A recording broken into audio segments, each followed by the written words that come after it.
সমুদ্রের 15,000 ফুট নিচে লুকিয়ে আছে এক লোহার দানব, যাকে ডোবাতে একদিন পাগল হয়ে গিয়েছিল পুরো ব্রিটিশ নৌবাহিনী। সালটা 1941।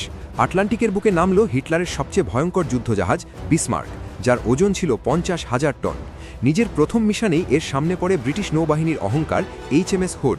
আর অবিশ্বাস্যভাবে ঠিকমাত্র 8 মিনিটের মধ্যে বিসমার্কের একটিমাত্র গোলায় মাঝখান থেকে দুটুকরো হয়ে তলিয়ে যায় হোড। 1418 জন নৌসেনার মধ্যে বেঁচে ফেরে মাত্র 3 জন। ক্ষোভে ফেটে পড়লেন উইনস্টন চার্চিল, নির্দেশ দিলেন যে কোনো মূল্যে বিসমার্ককে ডুবিয়ে দাও। শুরু হলো ইতিহাসের সবচেয়ে বড় সমুদ্র শিকার। প্রায় 100টি ব্রিটিশ যুদ্ধজাহাজ পাগলের মতো ধাওয়া করল একটিমাত্র জাহাজকে। কিন্তু অত্যাধুনিক এই দানবকে পঙ্গু করল কে জানেন? মান্ধাতা আমলের কাপড়ের তৈরি একটি পুরনো ব্রিটিশ বিমান। এর ছোড়া একটিমাত্র টর্পেডো নিখুঁতভাবে আঘাত হানল বিসমার্কের পেছনের হালে বা দিক নির্দেশক অংশে। আর অজেয় এই দুর্গ সোজা চলতে না পেরে সাগরের বুকে কেবল গোল গোল ঘুরতে বাধ্য হলো। পরদিন সকালে চারদিক থেকে ঘিরে ধরে বিসমার্কের উপর প্রায় 3000 গোলাবর্ষণ করে ব্রিটিশরা।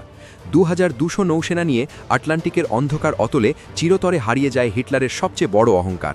বিসমার্কের এই পতন কি শুধুই দুর্ভাগ্য নাকি তৈরির ত্রুটি? কমেন্ট করে জানান। আর ইতিহাসের এমন অজানা এবং রোমাঞ্চকর গল্প জানতে সাবস্ক্রাইব করুন এখনই।